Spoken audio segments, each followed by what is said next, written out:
Today's live webinar is about responding to COVID-19 with blockchain-enabled payables finance.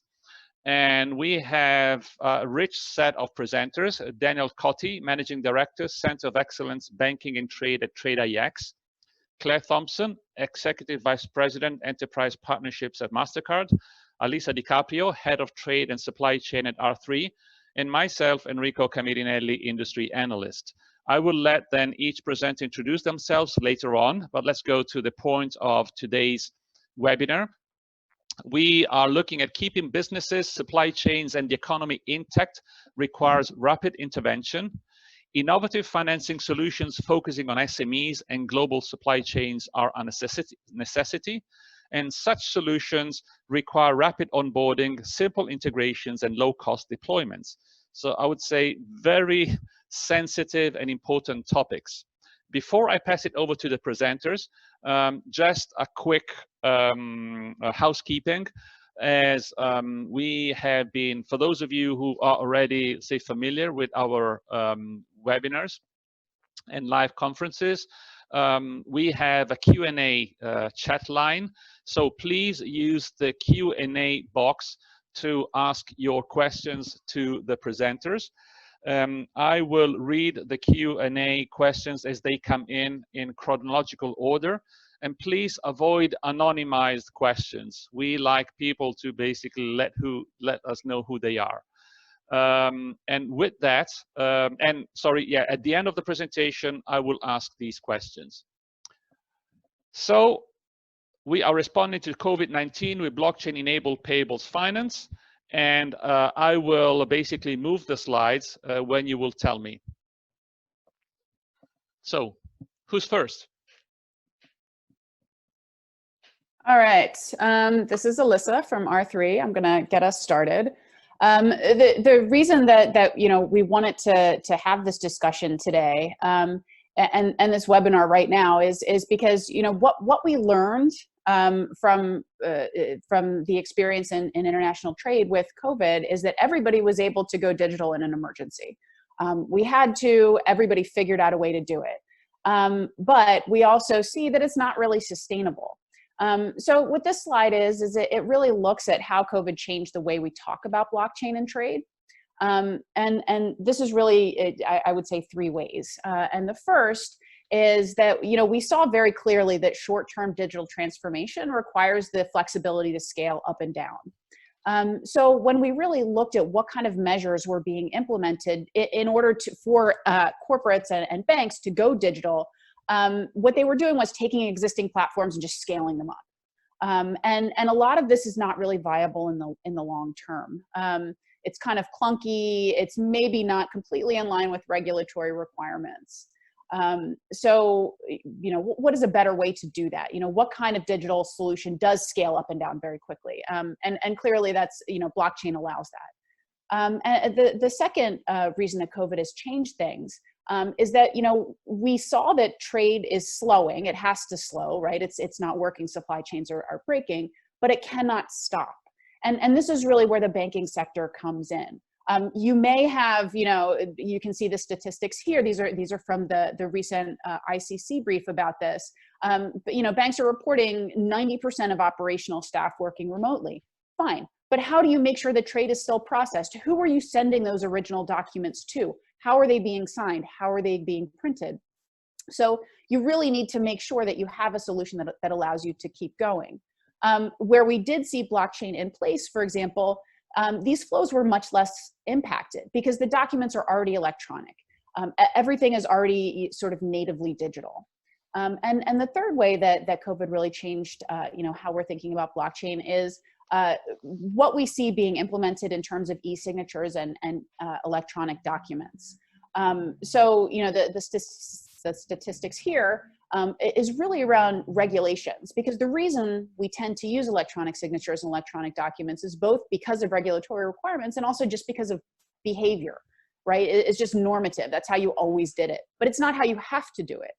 And we really saw this evolving very quickly over the past 2 months in a way that is quite sustainable and that shows the power of blockchain where this is natively digital. So that's really why we're having this conversation today. because we see the power of networks, because we understand the power of digital. So with that, I'll turn it over to Claire for the next couple of slides. Thank you, Alyssa. So I'm Claire Thompson. I lead trade with enterprise partnerships at MasterCard. And our role is really to open up new industries for MasterCard. But importantly, to do that with partners. So we combine our assets at MasterCard with those of our partners, and it's really about transforming ecosystems at scale in doing that. And that's really the relevance of our partnership here that we have today with TradeIX, R3, and the rest of the Marco Polo community. And our focus has clearly been about transforming trade and the digitization of that, and really creating inclusive trade, particularly for the SMEs. The work we're doing right now, clearly, as Alicia said, is ever more relevant.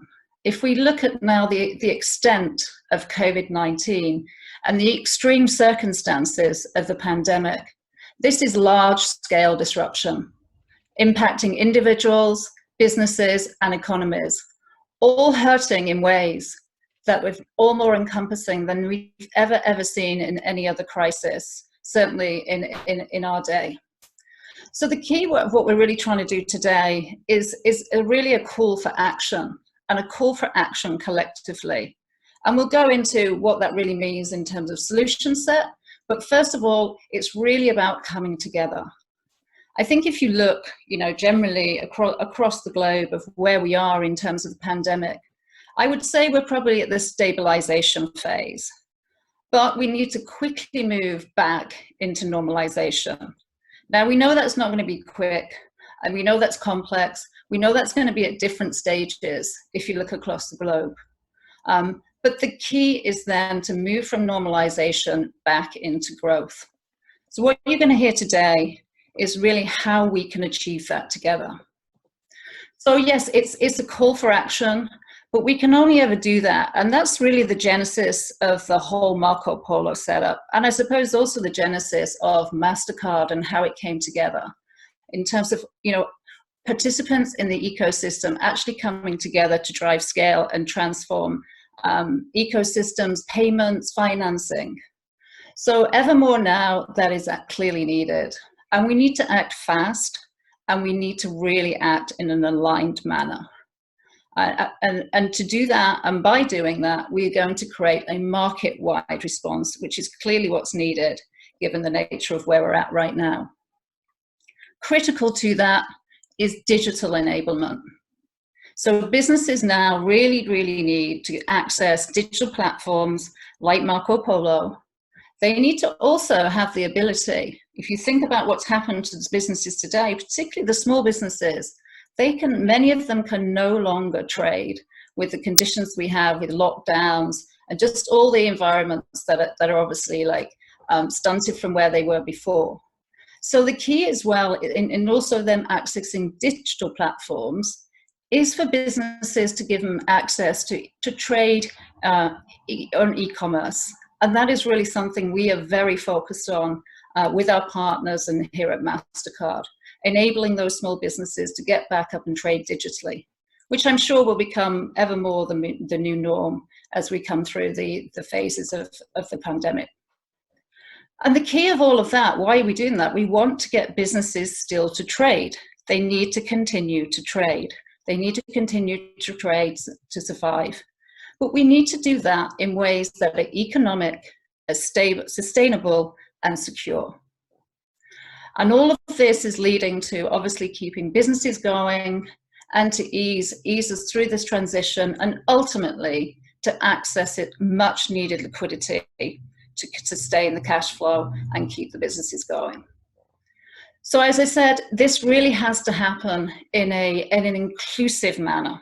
It's not good enough just to focus on the biggest companies, on the top tiers. It's absolutely critical that we focus on the sectors that are critical for us to get through this, and an absolutely laser focus on SMEs. If you think about it, across the globe, 90% of the world's companies are actually SMEs, and they are employing 50% of the global workforce. And that is why it is so relevant for these particular sectors. So, Enrico, if we can just move to the next slide. Thank you.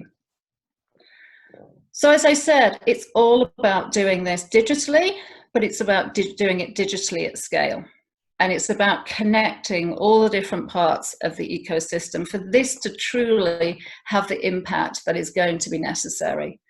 So if you think about this, this comes back to really about the power of networks and enabling that through technology and future-facing technology with the blockchain technology. So if you think about the participants in these ecosystems, you have the banks, you have the financiers. Critically, to allow goods still to flow, you have the freight forwarders, you have the logistics companies. And if you combine that also with the whole Marco Polo community, of which MasterCard is clearly a part of this, then it's really, really important that we can enable companies and we can provide them access to a digital identity. We can onboard them into these ecosystems to facilitate them to trade. We can allow them options to access MasterCard's network, a one-stop shop to connect the world globally, and we can support any kind of transaction, card, ACH, blockchain. So it's all about getting liquidity to those companies in a seamless and secure manner. And to do that, it is digitally, but it is collectively. And that's really the key of when you step on the pedal, come together, move fast. And with that, I'll hand over to Danny, who'll go into a little bit more specifically about the solution that we believe is really going to be breaking through here for the SMEs.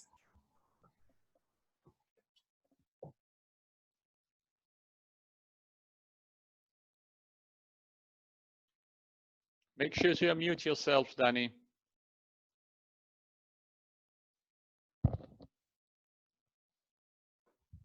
We've lost Danny. Maybe while we're waiting for him, I can talk a little bit to this slide. Thank you, Alyssa. Yes. Because you know, R3 has been working closely with TradeIX for a while now. So you know, what's really exciting about Marco Polo is you know, it kind of started out as a consortium of banks and it's grown so quickly. It's really a number of different solutions focused on the open account space. So what this slide shows is the financial institutions, the technology partners, the corporates that are a part of this. And it's grown quite quickly from where it was before. There's a number of different modules that are included, which we'll go into in subsequent slides. But this is really kind of the overview of what it's covering, what's happening, you know, and really where Marco Polo started. And so it looks like Danny's back on, yes. So I'll turn it back over to him. Thank you, Lisa. Hi, Danny, welcome back. Can you hear me now? Yes, loud and clear. Very good. Okay, so I have the pleasure to talk to you about the Marco Polo Network today. It's unique in the trade industry. It is a distributed network for global trade and supply chain, powered by the core network of nodes and powered by the platform and apps that we in TradeIX have built. Focus, you see here with the list of participants, we have over 30 financial institutions as part of the network. We have some of the large technology partners and other partners, and over 20 corporates that are working with us to leverage the DLT technology, to leverage the platform we are building, and to leverage digitalization. Our goal is to get machine-to-machine trade finance going. The focus is very clearly on facilitating trade and working capital solutions.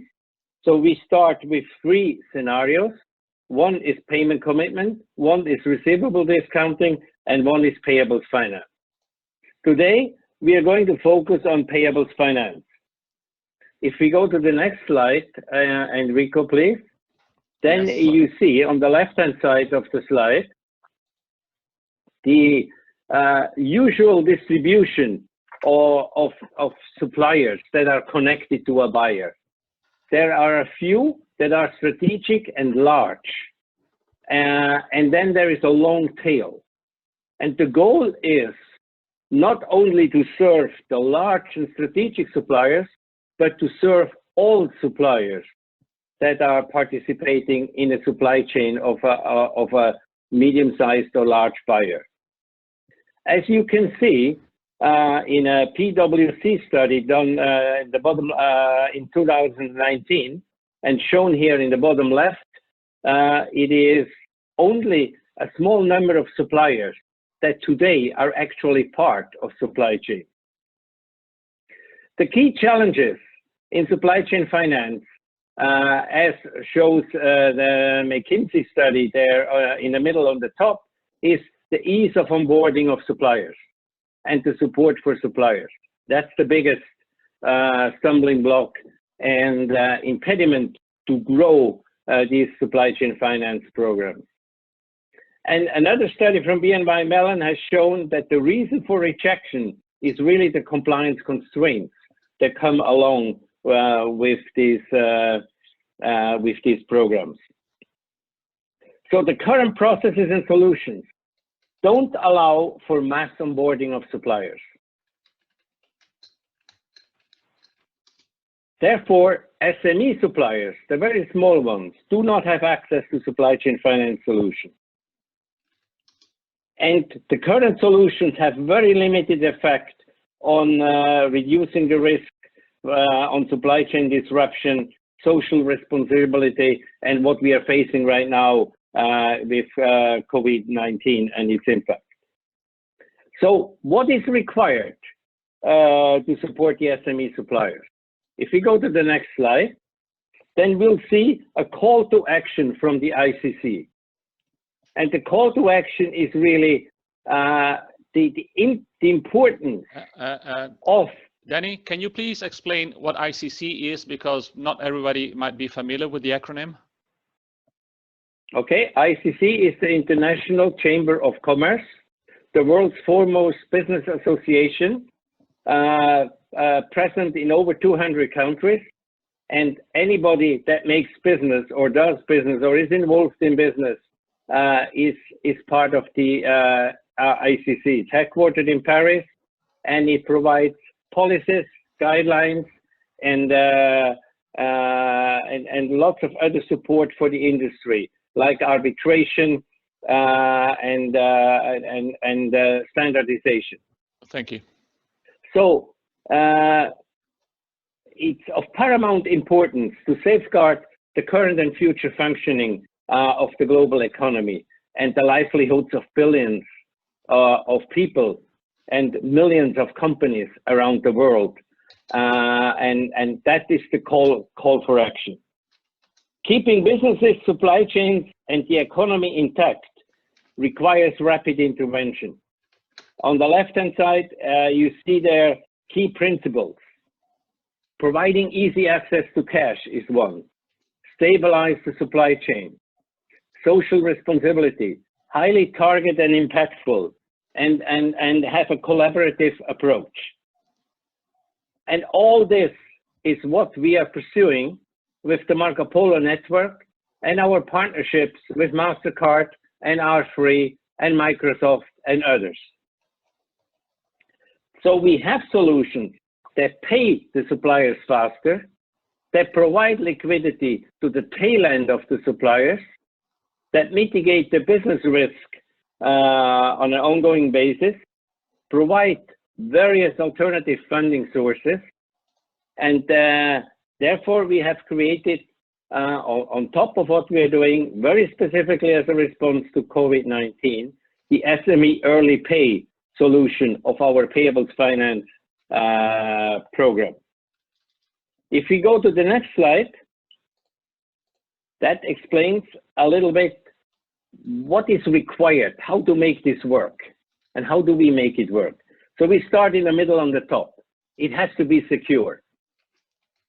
Thankfully, the distributed ledger technology and the core network of nodes that we are using is providing that security that is required, that data security, full auditability and traceability of information on a transaction basis, cryptographically encrypted, and therefore highly secure. If you go then to the, so it's fully digital, no paper-based and manual processes requirements, including the agreements that we are doing. It's all digital and online. Therefore, it becomes also highly scalable.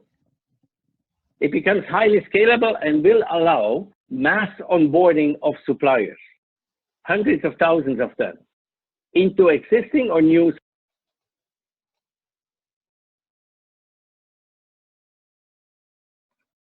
You are muted again, Danny.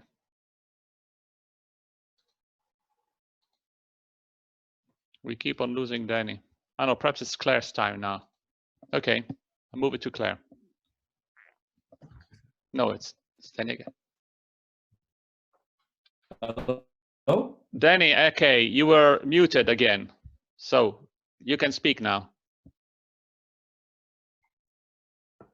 Can you still hear me? Yeah, now yes. Go ahead.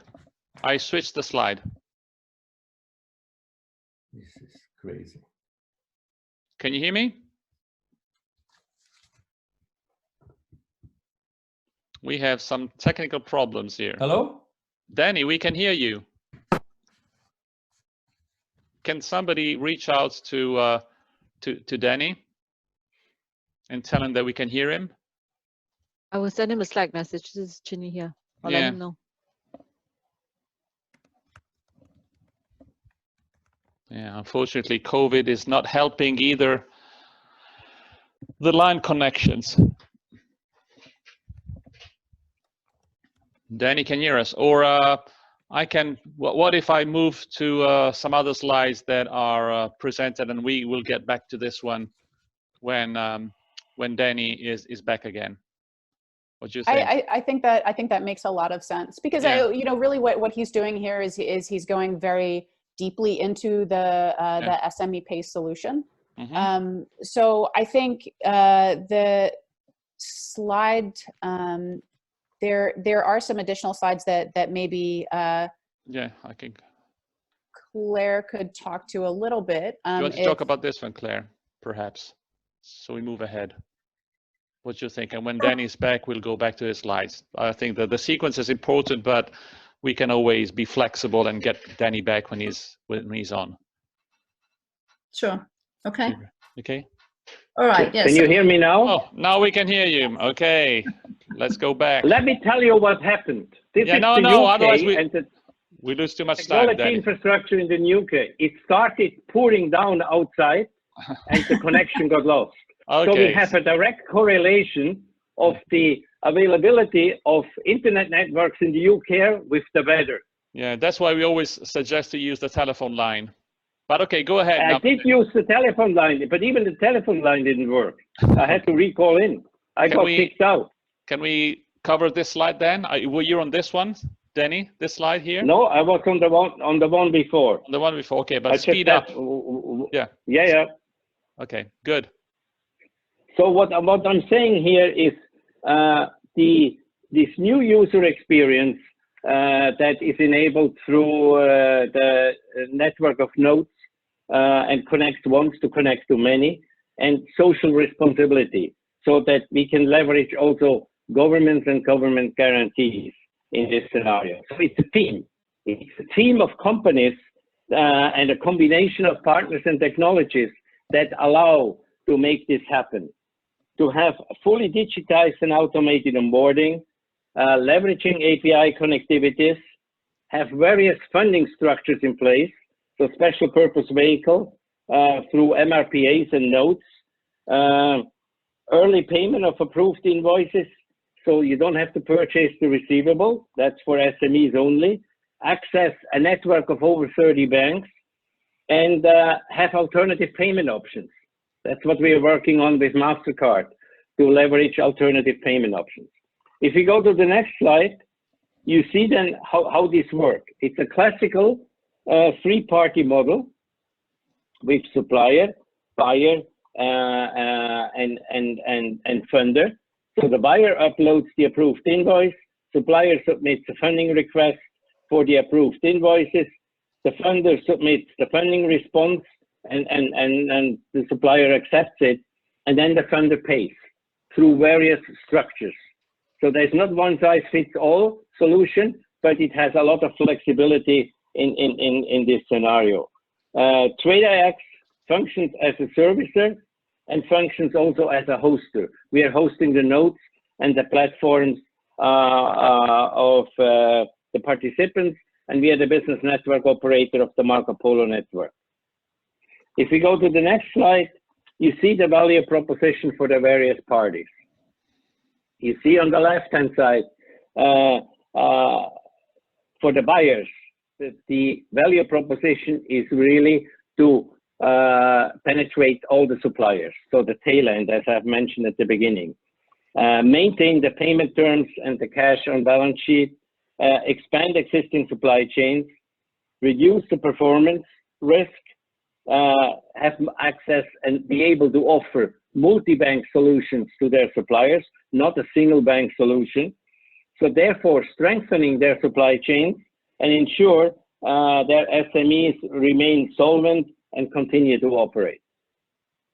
If you look at the suppliers, the benefits for them are also multiple.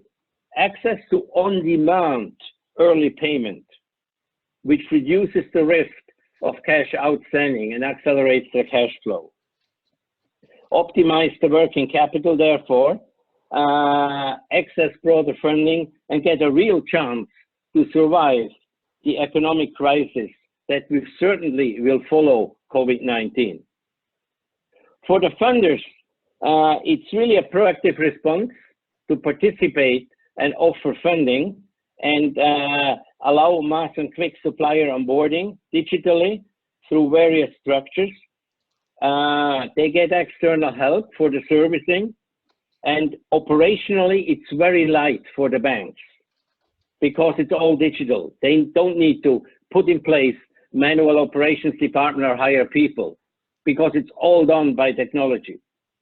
And for the governments, it provides choices, either direct funding or a guarantee program that can be connected with this to ensure liquidity is injected into the darkest corner of the supply chains, either domestically or internationally.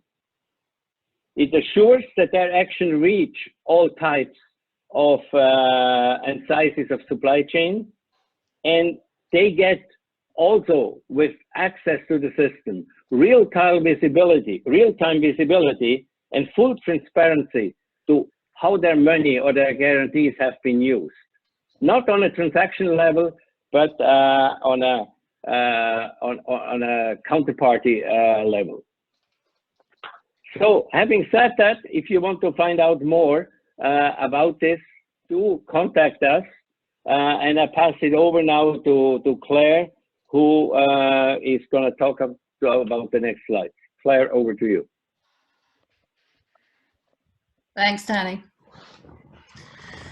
So let's talk about some of the key features of the SME Early Pay, which really is being brought together by all the participants of the Marco Polo ecosystem.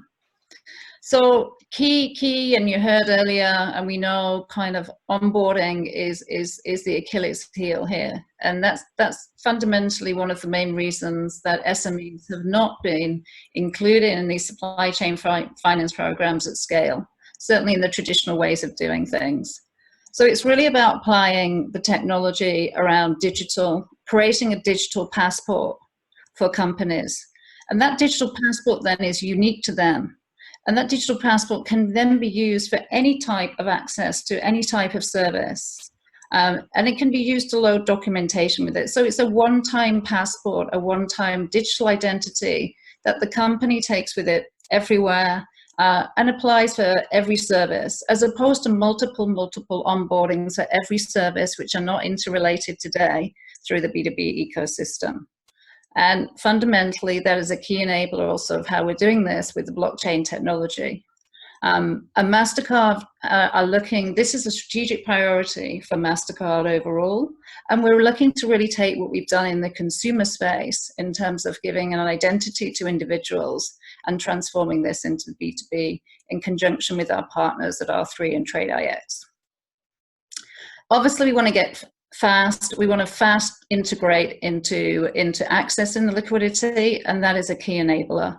So there will be mechanisms for obviously to do that, simple, fast, the support that we have from our partners in supporting this. You know, this cannot be a lengthy process. We know if we are going to quickly move back into the normalization phase, we need to act now.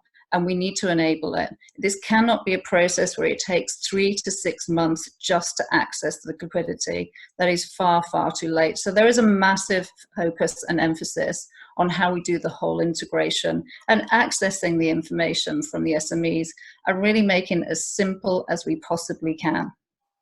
Key of this as well is that it has to be low cost.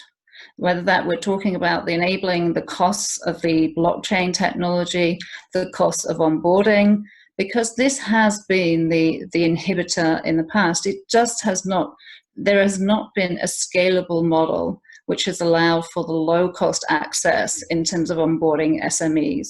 So underpinning this is a large scale kind of initiatives around how we, which has been ongoing as well in terms of looking at how we can provide this service in a way that really the SMEs can access this in an accessible manner and sustainable. Coming on to the final part, obviously clearly about this is actually getting access to the liquidity. And that's what payments are all about. Payments are about moving funds from the buyers to the suppliers. Even if you think about within the trade ecosystem, that can be from bank to bank, with products like payment commitments, with products like letter of credit. So it's whoever needs to obviously access those funds. So key to this as well, there are many ways that people are getting paid, companies are getting paid today, and we're just looking at how we can provide additional options to that. And from a MasterCard standpoint, that will be working with our existing extensive network of banks today in terms of how we can do that.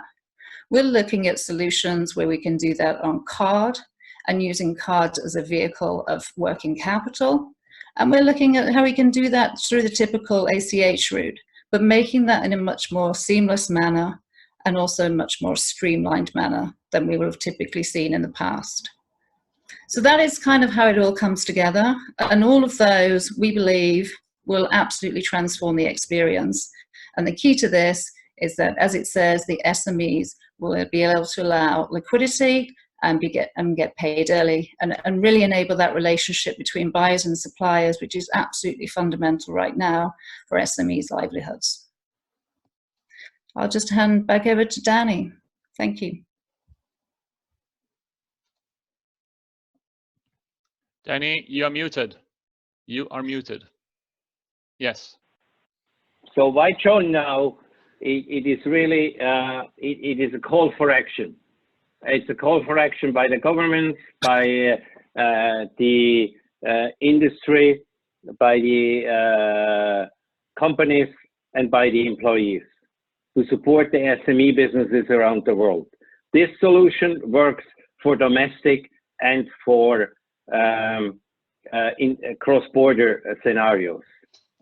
Forget the current systems and what you do today. Think outside the box, because that's what it means going digital. Supporting digital automated processes and replace manual solutions. And if we do that, then we get a network effect that encourages the collaboration from around the world, and you can influence. This system is much more flexible than any technology you have ever used in a business environment in your career, because you can set up tailored programs for your counterparty and counterparties for any buyer-supplier pairing there are with any funder that there is. So the time is right to join. We have a team available. We have built great partnerships with our partners, and we would love to work with you guys. Okay, this is great, and actually we have tons of questions flowing in, which is great. So I think that hopefully we'll be able to cover them all. But I see that some are still using the chat line. Please use the Q&A line, and at some point I will call a close to the questions, but keep on getting them in. So the first one is for you, Danny, and it's from Thomas, asking that the ICC Digital Standard Initiative should allow SMEs to connect digitally with initiatives like Marco Polo more easily. How is it progressing? Well, the ICC Digital Standard Initiative is a new industry body for the trade industry that is in the process of being set up by the ICC with the help of the Singapore government, with the help of the Asia Development Bank, and it's actually a successor of what the Marco Polo Network has started with the UTN idea that we have promoted in 2018 and 2019. It is being set up as we speak. The ICC has announced it, but it's not operative yet.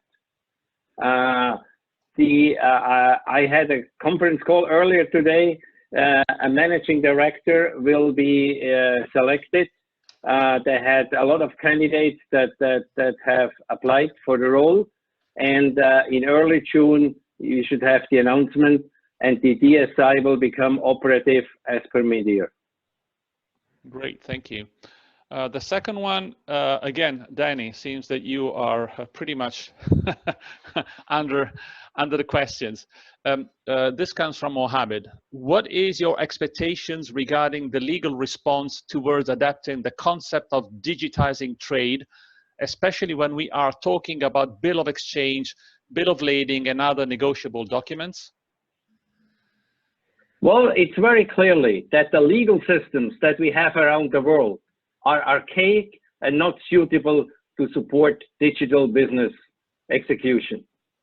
Again, I was on a call earlier today with the UK government and with the Singapore government to exactly address what needs to be done to make sure that these instruments that you have mentioned in this question are actually legally supported and become acceptable and enforceable legal assets.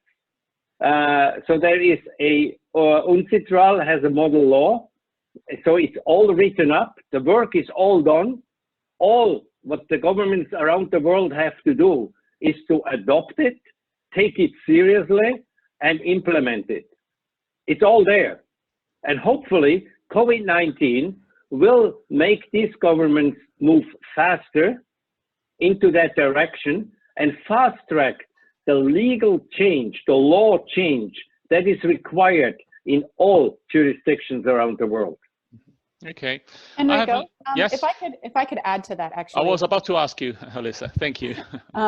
Well, so we've been doing a lot of work both with the UCC in the United States and with the Law Commission in the UK, because the biggest problem around the negotiable instruments issue is that it's often unclear what laws need to be changed. And so you actually have to bring stakeholders together to find these small points that need different language or that need updating. So we've been doing that both on the US and the UK side. UK is probably at this stage more important because most international trade contracts are using UK law. And so once you make the change in UK law, it cascades through the other Commonwealth countries and countries that are using that. So that's really where the focus is. But both of those legal commissions are actively working on this, and we expect to see a solution within the next few years. Great, thank you. I would like Claire to take this one as, let's say, as a user, okay? So the question coming from Katya is, how does Marco Polo address the compliance issues of the banks in terms of onboarding of tailed suppliers? Do you have any direct experience on this? And eventually, you know, either Danny or Alyssa can jump in next. From your experience with Marco Polo. So let me, I think in terms of the specific solution that we're talking about here with the Marco Polo SME Pay, it comes back down to also the uniqueness of the capital structure that we're putting in place and the separate legal entity. So I think if you think of the regulatory framework that many banks globally are operating under now, so really I think it comes down to what's going to be different. I'm guessing is your question. I think it pertains to actually being part of this structure, and that really kind of gives some level of relief in terms of the way that really the regulatory oversight is kind of managed there. Clearly, it is absolutely robust, and the compliance processes are in place. But if you think about kind of the environments that large-scale banks are operating under now, this is one of the features, I suppose, of setting up this SPV. Mm-hmm. Danny, I don't know if you want to add anything to that. Yes, I would like to add the fact that the banks don't need to onboard the suppliers. That's old school supply chain finance management. The banks can fund suppliers without onboarding them.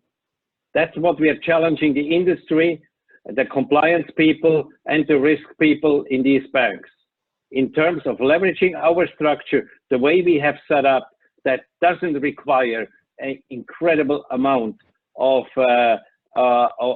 due diligence and still provides the necessary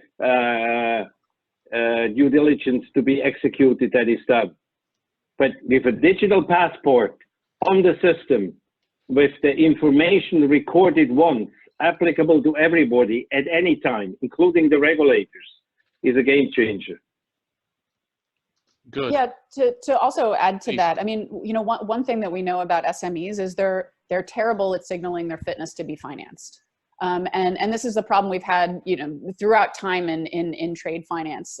You can fund more, but you're just going to fund the same SMEs. So I think that's actually what's pretty unique about this solution is, due diligence is what we haven't as an industry been able to solve. And this has like a really interesting and I think elegant solution to that. And that's really what's exciting about this particular SME pay product.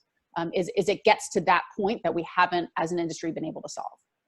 Okay, Alyssa, don't go on mute because this question is for you. Do you see a trend for increased credit risk mitigation as an outcome of the current COVID-19 crisis? Yeah, absolutely. And you see it in the short term as well, because what had happened early in the crisis, right, is China was shut down. And so people are trying to move away from their suppliers in China. Where are they moving to? Well, they're moving to Vietnam, they're moving to Indonesia. And when you have suppliers that you have much less familiarity with, what are you going to need? You're going to need risk mitigation. So we are going to see an increase, and we already have begun to see an increase in those types of instruments as supply chains are sort of moving and changing around as a result of the crisis. Great. This is a question I would ask to Danny, and I'd like also to have Claire's opinion later, again, if there's any direct experience that you've had in your role, Claire. So Danny is, how do you handle second or third tier SME suppliers like agriculture cooperatives that are not digital or limited digital via QuickBooks or equivalent? All they need is a browser on a mobile device. That is required to participate in this ecosystem. Okay. And that is available in most of these markets and available for most of the participants in the global supply chain. Yeah. I don't know, Claire, is a question you want to answer this one, or is sufficient what Danny said? Yeah, I mean, maybe just a few additional Yes. kind of ways of thinking how to serve SMEs in this way. I mean, this is typically where certain types of spend or certain levels of spend where cards, right, can really come in, and the use of virtual cards and enabling working capital financing there. So that's clearly something that I would see as an accelerator in the right circumstances. I think, secondly, you know, I talked earlier about enabling SMEs in terms of being able to still trade. So there's one thing accessing the working capital and the liquidity through programs like this, which is really going to make a difference. But I think also you've got to think about, with the current pandemic, how am I going to still be able to trade, right? So how can I still get online? And I think that's where, in addition to this and solving for liquidity and cash flow, is, you know, help me trade, help me to continue to trade. And that's where we're working with companies to basically stand them up on e-commerce sites so they can continue to do so. Great, thank you. I will ask this question, and then whoever feels, I don't know if this is not particularly directed to anyone. So assuming the SME does not have any line, how can they benefit immediately from this platform? I assume KYC is required and that it will take some time. So this is not so much on the, let's say, technical aspect that we just discussed, but more on the KYC of onboarding small players. Danny, you might want to start perhaps? Yes, so when you say line, they don't have a line. You mean a bank credit line? Yes, I guess so. Yeah. So the program can be used for what the industry knows as dynamic discounting. The buyer can finance them. They don't need a bank. They can access alternative funders that on a portfolio basis do buy trade assets and can participate in the system. They can get access to liquidity through government-supported programs, as governments can participate in this scenario. That's what I said before. Think outside the box of existing limited supply chain programs by the banks. Obviously, if they don't have a credit line on their own, they can leverage the credit line of the buyer. That's what supply chain programs are. And financing is done based on the credit rating of the buyer and the credit appetite of the bank of the buyer. And therefore, it's an all-inclusive scenario for all SMEs. Good, thank you. Let me take this one to Elisa, because I think it's looks really, say, you know, broad. So I know, Elisa, you have sort of a global perspective at R3. Apart from the government, are the regulators country specific also engaged as well? Yes, absolutely. And I think we saw that changing very much as a result of COVID, because, you know, what happened was banks were kind of saying, okay, well, look, we're going digital. We're going to put in place all of these new questionable solutions, and where regulators were offering guidance. So, for example, the Bank of Algeria, you know, requiring that or suggesting that electronic documents were to be used. Same thing with SPS documents. The government of India, US, EU were all promoting that in a way that hadn't happened. You know, really having the regulators involved is important. And one thing that's different, I think, this year than we've had before is regulators understand blockchain now. It's not like a big mystery to them. And so now that they have this background, they're kind of coming in and really being much more engaged. And with COVID, they had to. And I think they understand that going forward. That's going to have to change. Thank you, Lisa. Claire, again, from a say user perspective, and this is a question how you're using the platform, but also in general in your daily job. How will you ensure that onboarding complies with the differing regulatory and business requirements of financiers around the world? I'm afraid we've lost Claire. I don't see her anymore. Do we have you, Claire, online? No, I'm afraid she, okay. So I don't see Claire anymore, so I'm afraid that the line dropped. Danny, since I see that you are on, the question is, how will you ensure that onboarding complies with the differing regulatory and business requirements of financiers around the world?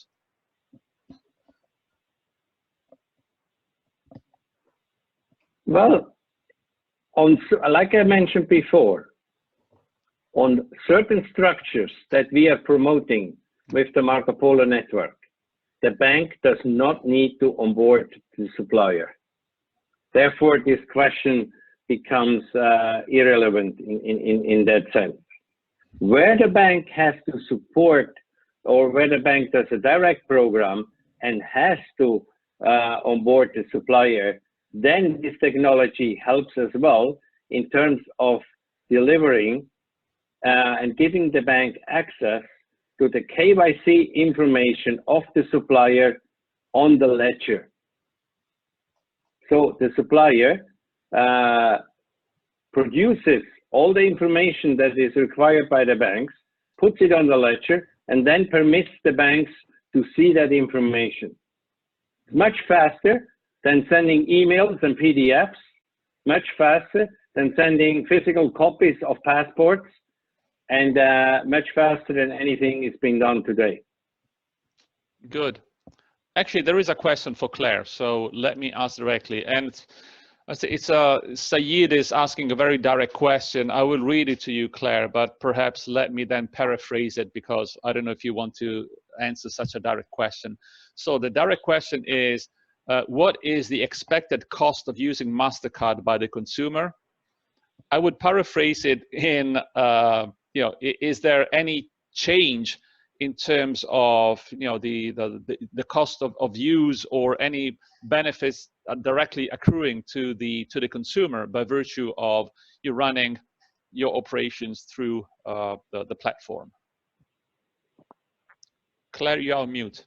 I don't know. You might also not want to answer if you feel not. I know you're not mute. Sorry, you are on. Maybe I'll put on mute. I think that's a multi-layered question. I mean, and it depends on a many number of variables. I wish I could answer it in one response, yes, but not possible. But maybe we can defer on that one for the moment. Okay. There actually a note that I'm taking before I go to the next question is that as you've seen, I've displayed on screen the white paper of working capital for SMEs fighting the economic effect of COVID-19, and I'm being asked to provide the exact URL of the white paper. So my suggestion would be to the team that is working in the background, if you could send by the chat box the URL so that everybody can have access to the document. Thank you. Here are lots of questions. Let's get back to Danny. We've kept you a little bit quiet for a few minutes. So now I wonder how China's DCP-EP, sorry, but I don't know what that means, will enable SMEs globally, because it's coming and MasterCard wants to play. They are finally invited to clear credit card payments in China. What I know, so this would be definitely to Claire again, and I don't know if you want to answer, Claire.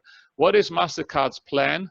What about contactless mobile NFC payment peer-to-peer to cryptocurrencies or this DC-EP? Does this make sense to you? It sounds good. Okay. Do you want me to read it again? Because it's a very long, it's coming from Carl. Hey, look, I think we have an opportunity, right? We're going to take these questions separately. And we, where it makes sense, we can revert. Okay. I'm just reading them, and then we'll keep this in the backlog. This comes from Murad. We implemented ACH and RTGS in central bank. So how can we apply blockchain on it? This is more, perhaps, Alisa, you might want to answer, given that you have long expertise in the banking. Just a quick answer. This is more technical, but I think it's worth spending a few minutes. Sure. Yeah, I don't want to go too much into it, because it does divert a little bit from what we're talking about here. But one thing that we've spent a lot of time on, and this is also related to the previous question at R3, is getting fiat currency on ledger. Because when you're talking about settlement, it's obviously cryptocurrency is very quick, but not a lot of entities are willing to use cryptocurrency for settlement. So we have created this Core to Settler SDK, which allows settlement to be confirmed on blockchain using fiat currency. And so that's, you know, we've seen a lot of uptake in that in order to kind of push this forward. But I'm happy to answer the specific question in depth, maybe in a different forum. Very good. Yes, I'm moving a little bit because actually we have to keep somehow in, you know, within the context of this presentation, and see that we have 5 minutes left. And I think that these two questions here very much apply to the current situation where many companies, you know, would like to have more digitized and digitalization of all processes. So let me start with you, Danny. Is there a solution, brief or equivalent, that can be given or sent? No, sorry, it skipped. Does Marco Polo plan to include e-procurement in the platform so it can be used to transact underlying trade transactions like purchase orders, invoices, etc.? Absolutely, 100%. In fact, the functionality is already existing, and we will build the traditional supply chain transaction management scenario out together with our partners. It's one of our big projects we have with Accenture. And yes, so the simple answer is yes, it will. Very good. Okay, and this again, stay on, Danny, but also Alyssa could answer. Does Marco Polo / Trade IX work with capital market partners like securitization to increase capacity for the product to provide credit? Ultimately, we will, because Marco Polo is an open network. So anybody that has value added to provide to the participants and members of the Marco Polo network is welcome to join with their offering. So that is predominantly focused on alternative lenders, but it's in future phases. We have first to set up the basics, and then we will engage with the industry at large. Mm-hmm. Alyssa, do you want to add something? Just to add, for R3, capital markets is one of our most active industries.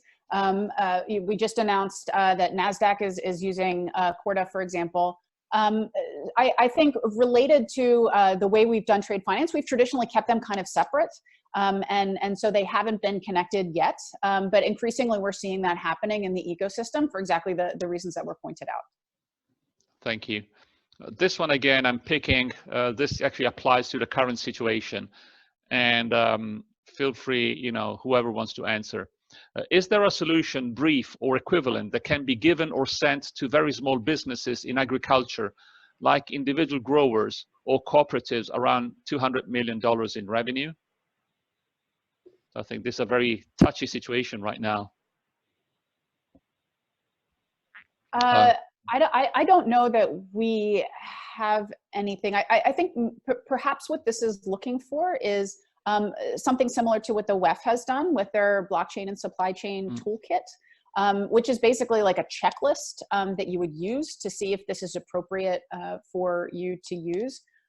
So I would recommend maybe something like that, which is publicly available. Mm-hmm. Okay. Now let me ask a question to Claire. This is not in the Q&A, but it's something that I wanted to ask you, Claire. As MasterCard, what is the reason for which, let's say, an incumbent player as you are, decided to look at blockchain as an enabling technology to, let's say, as part of your business? What is it that you found in blockchain so interesting? I mean, blockchain is a long-standing, I would say, both investment area for MasterCard. We have about 80 patents today. We have initiatives with various companies, including R3, in looking at cross-border payments and using blockchain around that, right? So, and I think so. There's all about enabling payments and the security around that, and if you think about enabling the correspondent banking network, I think also that the real key for me as well, whether it's payments, whether it's trade, whether it's accessing any service by a corporate, the key is about having this digital passport. and having that in a secure way. And this is where I think the technology really comes into play. And having worked myself in the banking industry for the last 20 years, and also in terms of onboarding clients, the key to crack this is all about having a digital identity for a company, and that for us is a massive strategic focus at MasterCard, and we feel that is the game changer, and this technology is a fundamental part of that. Good, thank you. So stay on, Claire, because now I close the Q&A because we are reaching the hour. Given that given that the topic of today's webinar is about working capital for SMEs fighting the economic effect of COVID-19, I would like each of you, starting with Claire, then Alyssa, and finally Danny, if you can give a quick advice or recommendation to the participants, very, 30 seconds, quick golden nugget that they can bring home. I think for me it is, act fast, come together, don't act in isolation, participate in, if you're not already in Marco Polo or equivalents, get into these, because I think digital platforms and digital enablers through e-commerce is the way that we're going to get through this pandemic, in keeping businesses going. And I think it's going to be here to stay, and it's going to be a future trend that gets accelerated from where we are now. Thank you. Alyssa, your quick... Yes, of course. I think to build on that, now is really the time for leadership and for creativity, right? I mean, the problem with SMEs we've had forever. Finally, now we have the bandwidth, we have the technology, and we have the impetus to bring the SMEs into the global trade environment. With this solution, MasterCard knows how to connect networks. TradeIX understands the product design. R3 provides an enterprise level blockchain. This is the time to start pushing forward these new solutions, because everything's going to be different starting tomorrow. Thank you. Danny. If you're a representative from a bank, engage with your corporate clients. If you're a representative from a corporate, push your bankers to their luck. Embrace the technology and the network thinking. And as Alyssa was saying, because the future looks very, very different to the as-is scenario. Fully digitized, machine-to-machine trade finance. Open your mind. Very good. Thank you. And before we close, you have here the contact details to 1-1 Blockchains. I wish to thank the panelists for such insightful conversation. Unfortunately, we never have enough time to go through all the details. But before we close, you have received in the chat box the link to our next live virtual conference, Women in Enterprise Blockchains. So as you see here, are you ready to join the blockchain revolution? From what I've heard and the presentations I've already seen from these powerful ladies, there's a lot to learn from them. So May 20th, please follow us in this virtual event. And I hope that you have enjoyed the webinar as I have. And thank you again, Alyssa, Claire, and Danny, for your precious time today. Thank you. Have a good day. Bye-bye. Thank you. Bye-bye. Thank you.